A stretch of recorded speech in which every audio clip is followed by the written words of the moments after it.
नमस्कार दोस्तों, आप लोग का स्वागत है हमारे यूट्यूब चैनल अमरकांत क्लासेस में। आज के इस वीडियो में हम लोग देखेंगे क्वेश्चन नंबर 82। इससे पहले वाले वीडियो तक आपका 81 यानी 81 नंबर क्वेश्चन तक कंप्लीट हम लोग कर चुके हैं। 82 नंबर क्वेश्चन अब करना है प्रॉफिट एंड लॉस से। तो सीधा हम लोग देखिए बात करते हैं क्वेश्चन का। 82 नंबर सवाल जो है वो क्या कहता है समझिए कि किसी व्यापारी ने बिक्री के लिए सिले सिलाए वस्त्रों के मूल्य पर 25% की छूट देने की घोषणा की। यदि कोई खरीदार 400 रुपये का छूट चाहता है तो उसे 320 रुपये मूल्य वाली कितनी कमीजें खरीदनी पड़ेगी। तो आप यहाँ से बात को समझिए। क्वेश्चन, एक व्यापारी है वो क्या करता है कि उनके यहाँ जो सिले सिलाए वस्त्र बिकता है, यानी मान लेते हैं कि अगर एक कमीज यानी शर्ट ही बिकता होगा तो मतलब कि उस पर 25% का डिस्काउंट देने की घोषणा की। कभी कभी हम लोग भी वी मार्ट वगैरह या बिग बाजार जाते हैं तो वहाँ पे अलाउंस चलते रहता है कि अभी डिस्काउंट चल रहा है। तो वही उसी तरह का बात यहाँ पे भी है, कहता है कि 25% का डिस्काउंट चल रहा है। तो एक कस्टमर है, उसको 400 रुपये का डिस्काउंट चाहिए, मतलब 400 रुपये की छूट चाहिए। तो उसको कितनी कमीजें खरीदने पड़ेगी ये हम लोग को ज्ञात करना है। तो देखिए हम लोग क्या करते हैं, ऐसा सवाल के लिए सबसे पहले ये जानना जरूरी है कि एक कमीज पे कितना का डिस्काउंट मिल रहा है, कितना रुपया का। क्योंकि परसेंटेज में तो आपको बोल ही दिया गया कि 25% का डिस्काउंट दिया गया है। तो रुपया में अगर हमको पता चल जाता है कि एक कमीज पे कितना रुपया का डिस्काउंट मिलता है तो उसको हम लोग वहां से ज्ञात कर सकते हैं कि हमको कितना कमीज खरीदना पड़ेगा कि 400 रुपये का डिस्काउंट मिल जाएगा। तो उम्मीद करते हैं क्वेश्चन आपको पूरा समझ में आया होगा। आप देखिए यहाँ पे एक्चुअली में जो एमपी है वह आपका 320 रुपया दिया गया है और डिस्काउंट जो है वह 25% है। आपको एक बात बताए थे कि डिस्काउंट जो है वह मतलब मार्क प्राइस पे ही मिलता है, ठीक है ना। तो शर्ट का जो मतलब प्रिंट रेट है वह 320 रुपया है और डिस्काउंट आपका दे रहा है कितना, 25% का दे रहा है। तो इसका मतलब है कि हमारा एसपी यानी कि मान के चलिए कि इसका अगर 25% डिस्काउंट अगर हम निकाल देते हैं तो उतना में सामान को बेच देता होगा। तो बेचता होगा उसके लिए हम लोग क्या एसपी का प्रयोग करते हैं, यानी कि 320 का 25% डिस्काउंट है, मतलब क्या 75 और बट्टे डिस्काउंट है तो आपको रुपया निकालना है ना। तो 25/100 काट दीजिए, 25 चौका 100 हो जाएगा, 4 8 32, 80 रुपया। यानी कि आप समझिए बात को, 80 रुपया का डिस्काउंट उसको मिला। 80 रुपया का डिस्काउंट एक कमीज पे मिला, क्योंकि एक कमीज का आपका प्रिंट रेट 320 रुपया है। तो कस्टमर को कितना का डिस्काउंट चाहिए, 400 का डिस्काउंट चाहिए। तो यहाँ पे हम लोग लिख सकते हैं ना, एक कमीज पर डिस्काउंट जो है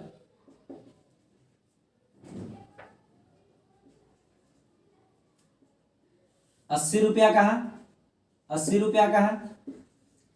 तो आपको 400 का चाहिए, तो 400 के लिए क्या करना पड़ेगा, तो इधर भी 5 से मल्टीप्लाई कर दो और इधर भी 5 से मल्टीप्लाई कर दो, यानी कि 5 कमीज का कितना हो जाएगा, 8 पंचे 40, 400 रुपया, 400 रुपया। और इसको 400 का ही डिस्काउंट चाहिए था। तो 400 का डिस्काउंट चाहिए था तो कितना कमीज लेना पड़ेगा, तो हमको कमीजों की संख्या निकालना था। यानी कि अगर कस्टमर 5 को कमीज अगर खरीदता है तो उसको 400 रुपये का डिस्काउंट मिल जाएगा। क्लियर है, आप ऐसे करके निकाल सकते हैं। दूसरा, अगर आपको अगर दूसरे तरीका से इसको समझना है इस बात को, तो एक कमीज पे कितना 80 रुपये का डिस्काउंट मिलता है, तो टोटल हमको कितना का डिस्काउंट चाहिए, 400 का चाहिए ना। तो एक पे मिलता है 80 रुपये का, तो इसको काट दीजिए, 8 पंचे 40 हो गया ना। यानी कि 5 कमीज अगर वो खरीदेगा तो 400 का डिस्काउंट मिल जाएगा। अगर 400 में 80 से भाग दे देंगे फिर भी आपका 5 ही आएगा। या ऐसे समझिए कि एक कमीज पे 80 रुपये का डिस्काउंट है तो 5 कमीज पे 400 का डिस्काउंट आ जाएगा, यानी कमीजों की संख्या 5 हो जाएगा। चलिए हम लोग फिर नेक्स्ट क्वेश्चन देखते हैं। देखिए नेक्स्ट क्वेश्चन हम लोग देख लेते हैं। 83 है, किसी वस्तु का अंकित मूल्य उसके क्रय मूल्य से 20% अधिक अंकित किया गया, मतलब अधिक है। अंकित मूल्य पर 20% बट्टा देने के बाद मतलब बट्टा दिया जाता है तो इस प्रकार की बिक्री में क्या होगा, ये आपसे पूछा गया है। तो सवाल को देखिए समझना है। कहता है किसी वस्तु का अंकित मूल्य उसके क्रय मूल्य से 20% अधिक है। अंकित मूल्य जो होगा वह क्रय मूल्य से 20%। सवाल नंबर कितना है, 83। तो देखिए यहाँ पे हम लोग क्या करेंगे, मान लीजिए कि सीपी जो है वह 100% है या 100 रुपया है, ठीक है ना। तो अंकित मूल्य जो होगा यानी एमपी जो होगा वह कितना हो जाएगा, 120 हो जाएगा। क्योंकि आपको सवाल में बोला है कि अंकित मूल्य जो है उसके क्रय मूल्य से 20% अधिक है। तो देखिए क्रय मूल्य अगर 100% है तो यह कितना हो जाएगा, 120 हो जाएगा, 120 रुपया या परसेंट जो समझिए। उसके बाद फिर देख लीजिए, कहता है कि अंकित मूल्य पर 20% का बट्टा दिया जाता है। तो 20% का यानी कि इसका डिस्काउंट जो होगा वो कितना हो जाएगा, डिस्काउंट आपका 20% का, 20% का। और डिस्काउंट हमेशा किस पे मिलता है, मार्क प्राइस पे मिलता है, ठीक है ना। क्लियर है। तो यहाँ पे हम लोग क्या निकालेंगे, एसपी अगर निकालते हैं तो 120 का सीधा आप निकाल दो कितना, 80%। चूंकि डिस्काउंट निकाले हैं तो डिस्काउंट क्या करते हैं, 100 में से घटा के, नहीं तो बट्टा में कितना हो जाएगा, 100 हो जाएगा। और इसको काट देंगे तो 12 8 कितना आ गया, 96 रुपया। ₹96। आप बात को समझिएगा, यहाँ पे सवाल में कोई दम नहीं है। बोलता था कि क्रय मूल्य जो है, क्रय मूल्य से 20% अधिक अंकित किया गया, तो क्रय मूल्य 100 था, अंकित मूल्य 120 और डिस्काउंट दिया गया 20% का। तो डिस्काउंट किस पे मिलता है? तो डिस्काउंट मिलता है एमपी पे, यानी कि अंकित मूल्य पे मिलता है। तो इसका डिस्काउंट निकाल दी। अरे 20% का डिस्काउंट दिए तो लिया कितना होगा? वो 80% ना लिया होगा, लिया होगा इतना, यानी कि ₹96। आप बताइए, आप क्रय मूल्य ₹100, अब विक्रय मूल्य कितना है? ₹96। तो ऐसा कंडीशन में क्या होगा? क्रय मूल्य ज्यादा है, विक्रय मूल्य कम है, यानी कि लॉस हो रहा है। नहीं, तो लॉस बराबर क्या होता है? लॉस बराबर क्रय मूल्य माइनस विक्रय मूल्य होता है, यानी कि 100 माइनस 96 कितना आ जाएगा? ₹4 का। ₹4 का। अगर इसको परसेंट, हालांकि यही 4% हो जाएगा, लेकिन अगर परसेंटेज लॉस अगर आपको निकालना है तो किस पे निकालेंगे? सीपी पे। सीपी आपका कितना है? 100 गुना 100 कट के कितना आ गया? 4%। तो क्या हो जाएगा? 4% का लॉस होगा इसमें। आप समझ लीजिए, यहाँ पे 83 का आपका आ जाएगा ऑप्शन नंबर बी, 4% का इसमें लॉस हो जाएगा। ठीक है। अब देखिए, अगर इस क्वेश्चन को अगर दूसरे तरीका से अगर बनाना आप चाहते हैं तब भी आप यहाँ पे समझ सकते हैं। एक आपको फॉर्मूला बताए थे कि सीपी गुना प्रॉफिट होता है और आपका हो जाएगा एमपी गुने डिस्काउंट हो जाएगा। आपको बोला था कि क्रय मूल्य से 20% अधिक। देखिए दूसरा मेथड बता रहे हैं। अगर मान लीजिए कि सीपी 100% है और आपका एमपी जो होगा वह 120% होगा और डिस्काउंट आपका 20% का दिया जा रहा है, यानी कि 80% हो जाएगा। तो हम लोग को पहले प्रॉफिट यहां से निकालना। आप समझिए यहाँ पे बात को, 2 जीरो से तो इधर कट जाएगा। आपका कितना आ गया? 12 8 96। यहां से देखिए एक बात को यहां पे समझना है। एक्चुअली में यह भी एसपी है और यह भी एसपी है। क्रय मूल्य, अगर किसी वस्तु का क्रय मूल्य दिया हुआ है और लाभ भी दिया गया है, क्रय मूल्य दिया गया और प्रॉफिट भी दिया गया है। अगर मान के चलिए कहेगा कि किसी वस्तु मतलब का क्रय मूल्य ₹100 है और उस पर हमको 25% का प्रॉफिट चाहिए, तो इसका विक्रय मूल्य क्या होगा? तो अगर मान के चलिए कि सीपी आपका ₹100 है, उदाहरण से समझिए, और प्रॉफिट आपका 20% का, तो कहेगा सामान का विक्रय मूल्य क्या होगा? तो हम लोग क्या करते हैं, सीधा 100 का, यानी एसपी बराबर क्या लिखें? 100 का 120% निकाल देते हैं, कट गया, यानी कितना हो जाएगा? ₹120। तो ₹120 जो ये आया, ये क्या आया? ये आपका विक्रय मूल्य आया ना। आप यहां पे देखिए, इससे जो आप निकालते हैं, ये जो आपका 96 जो आया, एक्चुअली में यह एसपी है, ठीक है ना। तो यहां से क्या हुआ कि सीपी आप 100% माने थे, तो आप देखिए यहाँ पे लॉस कितना का हो रहा है? लॉस हो रहा है, यानी कि आपका 100 माइनस 96। तो इसमें भी देखिए लॉस बराबर कितना आ जाएगा? 4 आ जाएगा। तो परसेंटेज लॉस अगर आपको निकालना है तो 4/100 गुना 100 काट देंगे 4%। देखिए यहाँ से भी आपका आ गया। सेम इधर का डाटा और उधर का आप देख लीजिए, फार्मूला से भी आप निकाल सकते हैं। तो जो अच्छा लगता है उससे हम लोग काम कर लेंगे। फिर देखिए हम लोग नेक्स्ट क्वेश्चन देखते हैं। देखिए नेक्स्ट क्वेश्चन जो है 84 का था, कोई व्यापारी एक घड़ी 450 रुपया में खरीदता है तथा इसका सूची मूल्य इस प्रकार निर्धारित करता है कि 10% बट्टा देने के उपरांत 20% का लाभ होता है, तो इस घड़ी का सूची मूल्य बताइए क्या है। देखिए 84 नंबर क्वेश्चन जो है एकदम, ये भी बहुत आसान क्वेश्चन है। अब जितना भी क्वेश्चन हम लोग बनाएंगे, इसको आपका कितना 84 है, चलिए 84 नंबर क्वेश्चन है। तो देखिए इसको हम लोग बस वही फार्मूला लगाना, सीपी गुना प्रॉफिट बराबर आपका हो जाएगा एमपी गुना डिस्काउंट। देखिए इस फार्मूला पे बहुत सारा क्वेश्चन बनेगा, इसीलिए इसका इस्तेमाल करते हुए बता रहा है। बाकी तो जो क्वेश्चन कर रहा है वैसे भी प्रोसेस जो कह रहा है वो करते चले जाएंगे, आंसर तब भी आएगा। और देखिए प्रत्येक क्वेश्चन को 2 तरीका से बता सकते हैं, लेकिन फिर वीडियो बड़ा लंबा हो जा रहा है, इसीलिए कुछ क्वेश्चन को तो बता ही दे रहे हैं। बाकी आपका जो एक मेथड है उसको लेकर के चल रहे हैं। अगर आप लोग को चाहिए कि नहीं दूसरा तीसरा मेथड भी चाहिए तो आप कमेंट कीजिएगा तो फिर से आपको वीडियो में मिल जाएगा। 2 मेथड 3 मेथड जितना भी होगा, जितना हद तक होगा उतना हद तक आपको सिखाएंगे कि आप एकदम जो आसान तरीका लगे वो आप एकदम उसको मतलब सीखिए और एग्जाम में एकदम शॉर्ट टेक्निक से बनाइए, ताकि आपका समय बच जाएगा। तो चलिए हम लोग यहाँ पे बात करते हैं। सीपी हम लोग के पास यहाँ पे देखिए क्वेश्चन में दिया गया कि कोई व्यापारी एक घड़ी को 450 में खरीदता है, खरीदने का बात कर रहा है, मतलब आपका सीपी जो होगा वह कितना हो जाएगा 450, इसमें इंक डालिए। चलिए और उसके बाद देखिए फिर नेक्स्ट कह रहा कि 10% का बट्टा देने के उपरांत इसको 20% का लाभ होता है। लाभ में क्या बोले थे कि प्रॉफिट हो रहा है 20% का, तो 100 में जोड़ देंगे तो ये 120% हो जाएगा। एमपी गुना डिस्काउंट कितना का दे रहा है? 10% का दे रहा था। डिस्काउंट रहेगा तो 100 में घटा के, प्रॉफिट रहेगा तो 100 में जोड़ के। 10% का डिस्काउंट है तो कितना हो जाएगा, 90% हो जाएगा। तो कहता है कि बताइए घड़ी का सूची मूल्य क्या होगा। देखिए सूची मूल्य, अंकित मूल्य और मार्क प्राइस सब एक ही चीज है, ठीक है ना। तो आपको यही एमपी पूछ रहा है। आप देखिए 1 0 से 1 0 इधर काट दीजिए, 9 से काटिएगा, 9 5 45, 50 आ गया, 12 5 60, यानी कितना आ जाएगा 600 बराबर एमपी। तो यह ना आपसे पूछा जा रहा है कि सूची मूल्य क्या होगा, तो घड़ी का सूची मूल्य कितना आ जाएगा, 600 रुपया हो जाएगा। क्लियर है, देखिए इतना ही दूर में बन गया। ये फॉर्मूला से यही आपका एकदम बहुत आसान हो जाएगा कि एकदम तुरंत आ जाएगा आंसर। चलिए नेक्स्ट हम लोग देखते हैं। देखिए नेक्स्ट क्वेश्चन है 85 कि कोई व्यापारी अपनी वस्तुओं के मूल्य उनके क्रय मूल्य से 20% अधिक अंकित करता है।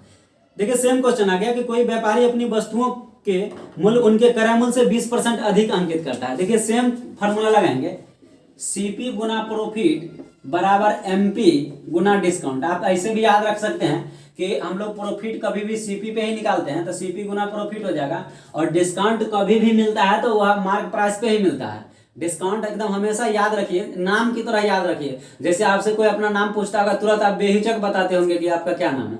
उसी तरह इसको भी याद रखिए कि डिस्काउंट कभी भी मिलेगा तो मार्क प्राइस पे मिलेगा, यानी कि अंकित मूल्य पे मिलेगा। अब देखिए यहाँ पे क्वेश्चन में कह रहा है कि कोई व्यापारी अपनी वस्तुओं का मूल्य उनके क्रय मूल्य से 20% अधिक अंकित करता है। क्रय मूल्य से 20% अधिक, यानी कि क्रय मूल्य अगर 100% होगा तो अंकित मूल्य कितना होगा, 120% होगा, 120% होगा। फिर कहता है कि तथा बेचने के समय 10% का बट्टा देता है। और क्या करता है कि जब इसको बेचने का बारी आता है तो अंकित मूल्य पर 10% का डिस्काउंट दे देता है। तो 10% का डिस्काउंट देता है, मतलब कितना लेता होगा, 90% लेता होगा। तो पूछ रहा है कि बताइए इसको क्या कितना परसेंट प्रॉफिट होता होगा। आप यहाँ पे देखिए ये 2 0 इधर है तो 1 0 से 1 0 इधर चला गया, ठीक है ना। तो 12 नमा कितना होता है, 108, कितना आ गया, 108। आप समझिए बात को कि सामान हमारे पास कितना का है, 100 रुपया का है, बेच रहे हैं कितना में, 108 में बेच रहे हैं, यानी कि प्रॉफिट कितना का हो जाएगा, प्रॉफिट यानी कि आप निकाल सकते हैं 108 माइनस 100, यानी सीधा 8% का आपका क्या हो जाएगा, प्रॉफिट हो जाएगा। तो देख लीजिए यहाँ पे 8%, यानी option number C right answer हो जाएगा, ठीक है। देखिए नेक्स्ट क्वेश्चन है 86 कि एक दुकानदार किसी कमीज को 7% बट्टे देता है। मतलब एक दुकानदार है जो कोई कमीज बेचता है, यानी शर्ट अगर वो बेचता है तो 7% का बट्टा देता है। फिर उसको मन करता है कि भाई थोड़ा कम बिक रहा है, डिस्काउंट थोड़ा और देना चाहिए। तब क्या करता है कि उसी शर्ट पे अब वह 7% के बजाय 9% डिस्काउंट देने लगता है। तो जब वो 9% डिस्काउंट देता है तो पहले की तुलना में उसको 15 रुपया कम का प्रॉफिट होता है, यानी पहले जितना प्रॉफिट होता होगा उससे 15 रुपया कम प्रॉफिट होता है। होना भी चाहिए, क्योंकि भाई आप डिस्काउंट ज्यादा देने लगे हैं तो लॉस तो लाभ थोड़ा कम होगा ना। प्रॉफिट 15 रुपया कम होता है। तो पूछ रहा है कि बताइए आखिर उस वस्तु का अंकित मूल्य क्या होगा, अंकित मूल्य उसका क्या होगा, ये पूछा जा रहा है। तो देखिए इस सवाल तो एकदम फुलझड़ी आप समझिए। मान लीजिए कि अंकित मूल्य जो है वह कितना है, 100% है। इसको समझिए, पहली बार डिस्काउंट दे रहा है 7% का, उस समय ले कितना रहा होगा, वो 93% ले रहा होगा। अब फिर से इसको बर्दाश्त नहीं हुआ तो ये क्या कर दिया कि 9% का डिस्काउंट दे दिया। 9% का डिस्काउंट दिया तो उस समय कितना ले रहा होगा, 91% ले रहा होगा। अरे 100 में से 9% घटाएंगे तो 91 नहीं होगा, डिस्काउंट दे रहा था घटा के, अब प्रॉफिट रहेगा तो जोड़ के, बार बार बोल रहे हैं। अब देखिए कि पहले 93% ले रहा था और बाद में 91% लेने लगा। तो जब 93% से 91% लेने लगा तो उसको 15 रुपया कम लाभ होता है। कम क्यों लाभ हुआ, तो यही ना 2% के कारण, 2% ज्यादा डिस्काउंट दे दिया तो 15 रुपया कम उसको लाभ मिला। तो इसका मतलब है कि 2% का वैल्यू 15 रुपया, आप समझिएगा। तो हमको किसका चाहिए, अंकित मूल्य पूछ रहा है, तो अंकित मूल्य 100% माने हैं, तो इसको अगर 100% का वैल्यू निकालेंगे तो आ जाएगा। तो देखिए सब आपको एग्जाम में अभी सिखा रहे हैं तो टाइम तो नहीं ज्यादा लग रहा, लेकिन एग्जाम में आपका समय बच जाएगा। ऐसा सवाल में कहेगा 100% का वैल्यू निकालना है तो सीधा अगर आप 50 से इधर भी गुना करेंगे और 50 से इधर भी गुना करेंगे। देखिए ये 100% हो गया ना। अब 15 5 कितना होता है, 75, 750 रुपया। तो यही आपका क्या हो जाएगा, आंसर हो जाएगा। सीधा एकदम 50 से गुना कर देंगे, आ जाएगा, ठीक है। तो समझ में आ गया होगा। फिर हम लोग नेक्स्ट देखते हैं, नेक्स्ट क्वेश्चन देखिए 87 नंबर क्वेश्चन जो है, कहता है एक पुस्तक को उस पर छपे मूल्य पर 10% बट्टा देकर बेचने से एक दुकानदार को 12% का लाभ हो जाता है। तो पुस्तक के क्रय मूल्य और उस पर छपे मूल्य का अनुपात बताना है, यानी कि क्रय मूल्य सीपी और एमपी का अनुपात आपको ज्ञात करना है। तो देखिए इस क्वेश्चन को भी हम लोग बनाते हैं। आप यहाँ पे क्या करेंगे, 80 कितना नंबर है, 7, 87। इसको लिखिए सीपी गुना प्रॉफिट और बराबर आपका हो जाएगा एमपी गुना डिस्काउंट। तो आप यहाँ पे देख लीजिए सीपी कितना है 100%। मान लेते हैं कि उस पर छपे एक पुस्तक को उस पर छपे मूल्य पर 10% डिस्काउंट देकर बेचने से एक दुकानदार को 12% का लाभ होता है। 12% का लाभ होता है। तो प्रॉफिट में आपको क्या बोले थे 112% हो जाएगा। प्रॉफिट रहेगा तो जोड़ के 100 में 12% जोड़ेंगे तो 112% होगा ना। और देखिए ये एमपी जो है यह यही रह जाएगा और इस पर डिस्काउंट आपको कितना दे रहा है 10% का बट्टा दे रहा है, यानी ले कितना रहा होगा वो 90% ले रहा होगा। तो देखिए यहाँ से सीपी हम 100% मान लिए, 12% का प्रॉफिट चल रहा था और अंकित मूल्य पर डिस्काउंट 10% का दे रहा है। तो देखिए हमारे पास एमपी का वैल्यू अब आसानी से हम लोग निकाल सकते हैं। तो आप देखिए इससे इसको आप काट दीजिए तो आपका हो जाएगा 1120। 112 को 10 से गुना करेंगे 1120 और ये हो जाएगा 9 एमपी। यानी कि अगर आपको एमपी का वैल्यू चाहिए तो ये आ जाएगा 1120/9। आ गया ना। तो आपसे क्वेश्चन में पूछा गया, सीखिए इस सवाल को, कहता है कि छपे मूल्य और अंकित मूल्य, समझिए बात को, पुस्तक पर क्रय मूल्य और छपे मूल्य का अनुपात पूछ रहा था। क्रय मूल्य मतलब क्या सीपी और एमपी, इसी का अनुपात पूछा गया होगा। तो देखिए सीपी मेरे पास कितना है, इसी को ना क्रय मूल्य बोलते हैं, और अंकित मूल्य मतलब मार्क प्राइस एमपी। तो सीपी आपका कितना 100% और ये एमपी का वैल्यू अभी आपको कितना है 1120/9।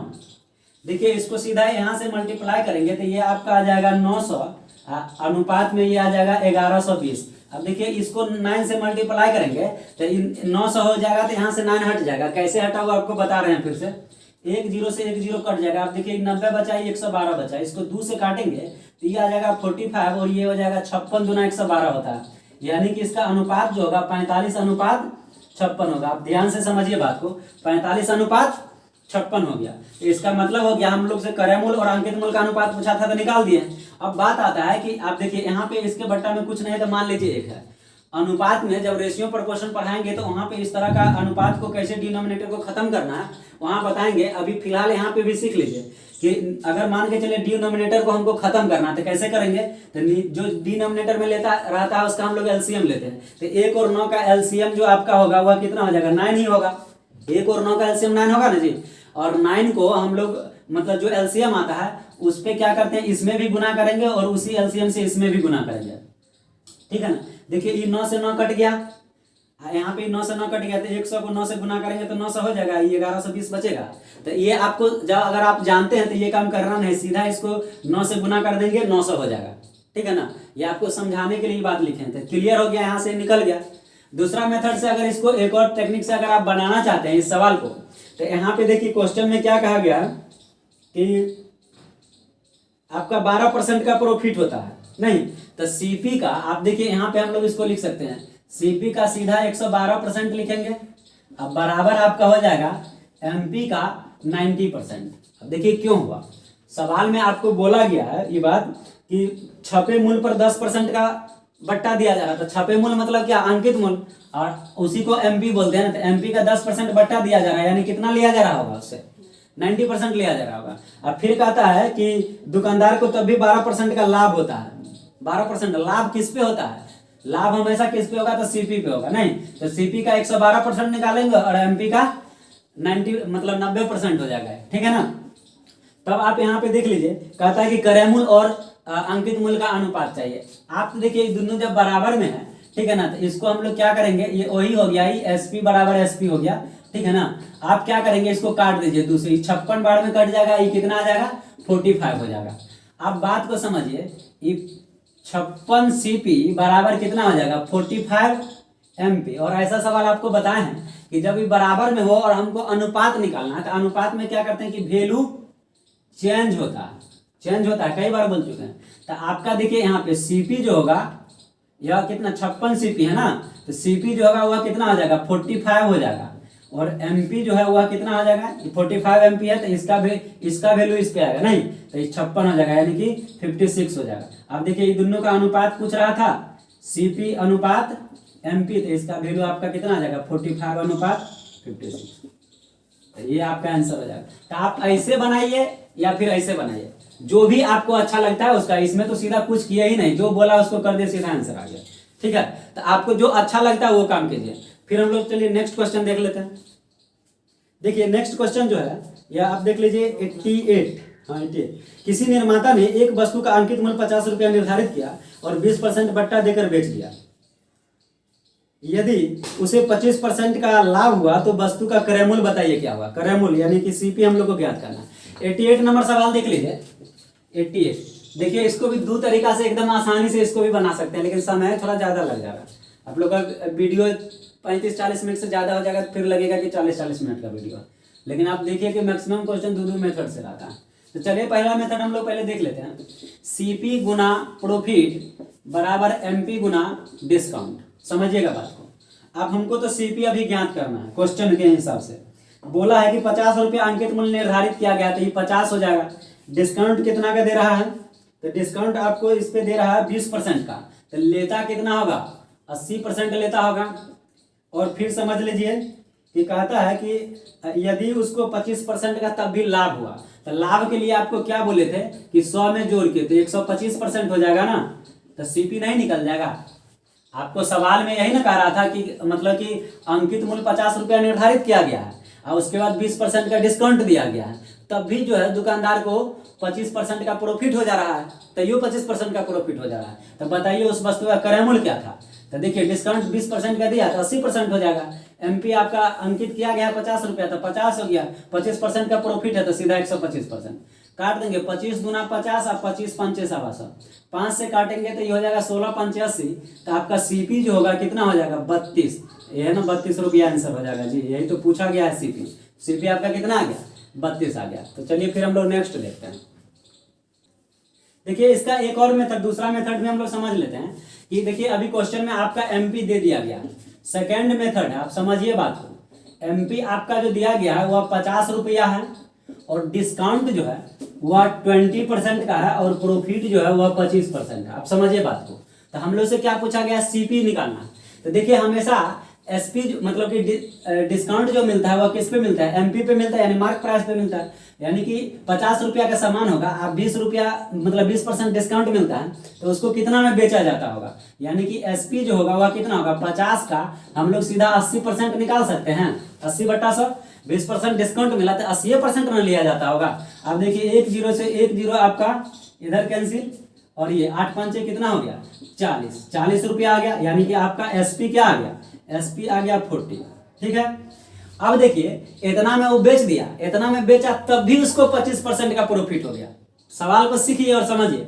50 रुपया अंकित किया गया था, दुकानदार हल्ला कर दिया कि भाई हम 20% डिस्काउंट दे रहे हैं, तो आदमी कस्टमर खरीदने के लिए चला जाएगा इसके यहाँ कि 20% डिस्काउंट दे रहा है। डिस्काउंट देने के बाद दुकानदार बेच दिया कितना में 40 रुपया में बेच दिया। वो 40 रुपया में बेचा तैयो उसको 25% का प्रॉफिट हुआ। यानी कि 40 जो है एक्चुअली में 125% का वैल्यू ना 40 होगा जी। तो 1% का वैल्यू कितना हो जाएगा 40/125। तो 100% का वैल्यू क्या होगा, चूंकि सीपी क्या होता है हमेशा 100% होता है। तो सीपी हमको निकालना है, यानी 100%। इधर भी 100 से क्या करेंगे 25 पंचे 125 और 25 चौका 100, 5 8 40। देखिए 8 चौका कितना आ गया 32 रुपया। ये 32 रुपया क्या निकला सीपी निकला। आप देखिए यहाँ पे 32 रुपया यहाँ भी आया था, 32 रुपया यहाँ भी आया था। कोनो मेथड भारी नहीं होता है, सब आसान होता है। आपका कैलकुलेशन खाली फास्ट होना चाहिए। जितना फास्ट कैलकुलेशन रहेगा तुरंत निकाल। अरे कोई 5 सेकंड पहले निकालेगा 5 सेकंड बाद निकालिएगा, 5 सेकंड का कोई मतलब नहीं होता है। कोई कोई सवाल ऐसा भी होता है जो आप पढ़िएगा आंसर मार दीजिएगा, तो वह आपके ऊपर डिपेंड करता है। मेहनत कीजिए एकदम। RS अग्रवाल मैथ को एकदम गर्दा छोड़ा दीजिए, इतना बढ़िया से बनाइए। ये पूरा अगर किताब कंप्लीट हो गया ना, उसके बाद आप एग्जाम देने जाइए, आपसे मैथ ही नहीं छूटेगा। अगर आप यही काम नहीं करते हैं तो आप मैथ का एगो दूगो किताब है, हजारों किताब मार्केट में, आप बकते रहिए इधर उधर, पता चलेगा कि उम्र पार हो गया, मैथ अभी तक कंप्लीट नहीं हुआ। इसीलिए कहते हैं कि कोई एक किताब पकड़िए और उसको एकदम पूरा आई पार सोई पार कर दीजिए, कंप्लीट हो जाएगा, फिर दूसरा किताब बनाएंगे। एगो दूगो किताब बनाएंगे ताले तक मार्केट में बैठल रहिएगा, नौकरी हो जाएगा, ड्यूटी में कीजिएगा। चलिए फिर नेक्स्ट मिलते हैं। देखिए नेक्स्ट क्वेश्चन जो है आपका 89 नंबर की। एक व्यापारी अपने माल पर क्रय मूल्य से 30% अधिक अंकित करता है तथा 15% बट्टा देता है। उस वस्तु का क्रय मूल्य ज्ञात कीजिए जिस पर उसे 84 रुपया का लाभ होता हो। देखिए इस सवाल थोड़ा सा पलट के पूछा, थोड़ा सा चेंजिंग है। इस पे ये नहीं कह रहा कि 15% या 20% का प्रॉफिट होता है, इसमें परसेंटेज के जगह दिया है 84 रुपया का लाभ होता है। तो अगर देखिए हमको परसेंटेज प्रॉफिट अगर हमको पता चल जाए कि कितना परसेंट का प्रॉफिट हुआ है, तो वही प्रॉफिट का वैल्यू 84 रुपया आ जाएगा। तो वहां से हम लोग 100% का वैल्यू निकालेंगे और सीपी आपको मिल जाएगा। चलिए फार्मूला हम लोग वही लगाएंगे, सीपी गुना प्रॉफिट बराबर आपका हो जाएगा एमपी गुना डिस्काउंट। देखिए सवाल में जो कहा है उसको आप ध्यान से दीजिए। एक व्यापारी क्रय मूल्य से 30% अधिक अंकित करता है। सीपी अगर 100% होगा तो ये कितना हो जाएगा, 130% होगा, अंकित करता है। फिर कहता है इस पे 15% का डिस्काउंट देता है। डिस्काउंट कितना का दे रहा है, 15% का, यानी लेता कितना होगा, 85% लेता होगा। तो यहाँ से प्रॉफिट हम लोग क्या करेंगे, निकाल देंगे। समझिएगा बात को। अब देखिए 1 0 से तो 1 0 कट गया, 5 से काटेंगे 5 दूना 10 और 17 5 85, यानी कि 2p बराबर हो जाएगा 17 या 51 और 22 221। तो p बराबर आपका आ जाएगा कितना, 110.5। समझ लीजिए बात को, 2 से जब इसको काटिएगा तो 110.5 ही होगा। ठीक है। अब बताइए कि 100 रुपया का सामान है और 110 रुपया 110.5 में बेच रहे हैं, यानी कि परसेंटेज प्रॉफिट आपका जो आएगा वह कितना का आ जाएगा, तो 110.5 माइनस 100 यानी कितना का आ गया, 10.5% का, इतना का प्रॉफिट आएगा। इसका वैल्यू आपको कितना दिया गया है, 84 रुपया दिया गया है। तो 1% का वैल्यू कितना हो जाएगा, 84 अब बट्टे 10.5 हो जाएगा। तो 100% का चाहिए ना, चूंकि सीपी क्या होता है 100%, माने भी 100%। तो 100 से इधर क्या करेंगे, मल्टीप्लाई करेंगे। देखिए दशमलव हटाएंगे तो 1 0 यहाँ पे बढ़ जाएगा। 5 से काट देंगे इसको तो 21 5 105 होता है, और यहाँ पे होता है 20 5 100 यानी 200। 4 से काटेंगे तो 21 चौके 84 होता है, 2 चौका कितना हो जाएगा 800, यानी कि इस वस्तु का सीपी कितना हो जाएगा, 800 हो जाएगा। तो चलिए आपको यहाँ पे एक बात नहीं अगर समझ में आया होगा तो ये थोड़ा सा समझ लीजिए। बोला था कि इन्हें बोला था कि 10% या 20% का प्रॉफिट होता है, कहता है कि 84 रुपया का लाभ होता है। तो परसेंटेज में हमारे पास कितना का लाभ आया, 10.5% का प्रॉफिट आया। तो यही 10.5% का ना वैल्यू 84 रुपया होगा जी। तो 1% का निकालेंगे, 100% का निकालेंगे तब तो क्रय मूल्य मिल जाएगा। वही तो पूछा गया था तो निकाल दिए। चलिए नेक्स्ट हम लोग देखते हैं। चलिए नेक्स्ट हम लोग देखते हैं 90 नंबर सवाल है कि किसी दुकानदार किसी वस्तु के अंकित मूल्य पर 5% कमीशन देना चाहता है। कमीशन का मतलब दलाली होता है, ठीक है ना, कि अंकित मूल्य पर वो क्या करता है कि 5% का नहीं होता है कि कोई आदमी कहता है कि भाई हमारा ये सामान बेचा देगा तो तुमको हम 5% दे देंगे, ठीक है ना। तो इसी को दलाली कहते हैं। बेचा देगा तब देंगे, जब तक बिकेगा नहीं तब तक नहीं देगा। यानी कि किस पे देगा, अंकित मूल्य पे 5% का कमीशन देना चाहता है। वह 10% और उसके बाद भी वह 10% लाभ कमाता है। यदि किसी वस्तु का क्रय मूल्य 95 रुपया है तो उसका अंकित मूल्य बताइए कि क्या होगा। तो समझ लीजिए फॉर्मूला तो वही लगाएंगे, सीपी गुना प्रॉफिट बराबर आपका हो जाएगा एमपी गुना डिस्काउंट। सीपी आपका बोला है कि इसका क्रय मूल्य जो है वह 95 है, तो 95 रुपया हो जाएगा। प्रॉफिट कितना का लेना चाहता है वो, तो 10% का प्रॉफिट। तो प्रॉफिट के लिए आपको क्या बोले थे कि जोड़ के 10% का प्रॉफिट है तो 110% हो जाएगा। और आपसे पूछा गया है कि इसका अंकित मूल्य कितना होगा, यानी अंकित मूल्य तो पूछा ही गया है। 5% का डिस्काउंट दे रहा है, यानी ले कितना रहा होगा, 90% ले रहा होगा। क्लियर है ना। देखिए 95 से 95 इधर कट जाएगा तो किसका वैल्यू आ गया। देखिए परसेंटेज हटाइएगा तो इधर से 100 से 100 कैंसिल हो जाएगा, परसेंटेज से परसेंटेज मान लीजिए खत्म है। तो आपका एमपी जो होगा वह कितना हो जाएगा, 110 रुपया। तो यही आपका आंसर हो जाएगा ना। अंकित मूल्य पूछा कि कितना होगा, तो अंकित मूल्य 110 रुपया होगा। अरे प्रतिशत हटाइएगा बट्टा में 100 दीजिएगा, इधर हटाइएगा बट्टा में 100 दीजिएगा, 100 से 100 कैंसिल हो जाएगा, ठीक है ना। तो आप सीधे काटिए, जितना शॉर्ट कैलकुलेशन कीजिए उतना आसान होगा। क्योंकि आप 10वां 9वां के विद्यार्थी नहीं, आप कॉम्पिटिशन के स्टूडेंट है, तो एकदम शॉर्ट टेक्निक से सॉल्व कीजिए। चलिए फिर हम लोग नेक्स्ट देखते हैं। नेक्स्ट क्वेश्चन देखिए 91 है कि एक घड़ी का अंकित मूल्य 3200 रुपया है और इसे 2 क्रमिक बट्टों के साथ 2448 में बेचा जाता है। यदि पहला बट्टा 10% है तो बताइए दूसरा बट्टा क्या होगा। एसएससी में देखिए यह भी क्वेश्चन पूछा गया और ऐसा क्वेश्चन बहुत बार आता है एग्जाम में कि पहला बट्टा दे देता है, कहेगा दूसरा बट्टा बताइए क्या होगा। कभी कभी तो सवाल में दूसरा बट्टा देता है, कहता है पहला बट्टा बताइए क्या होगा। तो कुछ नहीं, पहला बट्टा पूछे या दूसरा बट्टा पूछे, यहीं से क्लियर हो जाएगा। आपको घबराने की जरूरत नहीं है। किसी घड़ी का अंकित मूल्य जो है वह 3200 रुपया है, यानी कितना अंकित किया गया, 3200 किया गया, यानी कि आपका जो एमपी होगा वह कितना हो जाएगा, 3200 रुपया हो जाएगा। और इस पे आपको जो पहला डिस्काउंट है यानी कि D1 जो है वह आपको कितना दिया गया है, 10% दिया गया है। तो D2 का वैल्यू पूछ रहा है कि कितना होगा, ठीक है। तो यहाँ पे हम लोग क्या करते हैं, और एसपी कितना है वो भी लिख लीजिए, ₹48, यानी कि दूसरा डिस्काउंट देने के बाद 2448 में सामान को बेच देता है, मतलब वो एसपी हो गया। तो हम लोग कुछ नहीं करेंगे, यहाँ पे लिखेंगे D2 बराबर x% मान लेते हैं x% होगा। अरे भाई डिस्काउंट किस पे मिलता है? तो अंकित मूल्य पे मिलता है। तो अंकित मूल्य कितना है? 3200। 10% डिस्काउंट है तो लेता कितना होगा? 90%, यानी 90/100। तो 90 कहाँ से लाए? 100 में से 10 घटाए तो 90 आया। लेकिन दूसरा डिस्काउंट तो परसेंटेज में, मतलब कि 5% 10% तो दिया नहीं है, x% लिखा है। तो इससे भी घबराना नहीं है, गुना में इसको लिखेंगे 100 माइनस x% है ना, तो बट्टा में कितना आ जाएगा? 100 आ जाएगा, ठीक है। और इसी का वैल्यू जो है 2448 के बराबर है। किसके बराबर है? दूगो डिस्काउंट देने के बाद सामान को कितना में बेच रहा है? 2448 में, यानी कि एसपी बराबर एसपी। क्लियर है ना? आप देखिए दूगो जीरो से तो दूगो जीरो गया, ठीक है। अब देखिए आप यहां से एक से इसको भी काट सकते हैं, ठीक है। और 1 मिनट, 2 से इसको अगर काटेंगे तो ये आपका हो जाएगा 16, ये हो जाएगा 5। 16 से पहले इसको 9 से काट लीजिए। 9 से काटेंगे तो 9 दूनी 18, 6 9 7 63, 9 दूनी 18, कट जाएगा 272 बार में। अब 16 से इसको काटेंगे तो 16 एकम 16, देखिए ऊपर से ऊपर ही काट रहे हैं, काटने का भी सीखिए। 16 एकम 16, अब 10 11 112, 7 आ गया। आप देखिए इसका वैल्यू हो जाएगा 100 माइनस एक्स बराबर, इसको देखिए इससे गुना करेंगे, कितना आ जाएगा? 17 5 85, तो माइनस एक्स बराबर कितना हो जाएगा? 85 माइनस 100, यानी कि माइनस एक्स बराबर माइनस 15। काट देंगे तो यही ना 15% आपका आ जाएगा जी। 15% क्यों? क्योंकि हम लोग x% माने थे, दूसरा डिस्काउंट क्या माने थे? x%। तो x का वैल्यू कितना आया? 15, यानी कि 15% आपका जो है तो दूसरा डिस्काउंट हो जाएगा। अगर देखिए इसमें पहला डिस्काउंट, अगर हो सकता है कि दूसरा डिस्काउंट आपको दिया होता, कहा था पहला डिस्काउंट बताइए क्या, तो दूसरा डिस्काउंट जितना दिया रहता है 100 में से उतना घटा के निकाल लेते और गुना में मान लेते कि पहला डिस्काउंट x है, और ई जो वैल्यू यहाँ लिखा गया ये वैल्यू को पहले लिख देते और इसका वैल्यू निकालते तो पहला डिस्काउंट निकल जाता। तो चलिए कोई दिक्कत नहीं, पहला पूछे या दूसरा पूछे आप निकाल सकते हैं। तो आपको समझ में आया होगा। आप यहाँ पे इस वीडियो में हम लोग इतना ही रहने देते हैं आज 91 तक, फिर हम लोग नेक्स्ट वीडियो में इसके आगे का क्वेश्चन करेंगे। तो चलिए फिर नेक्स्ट मिलते हैं, तब तक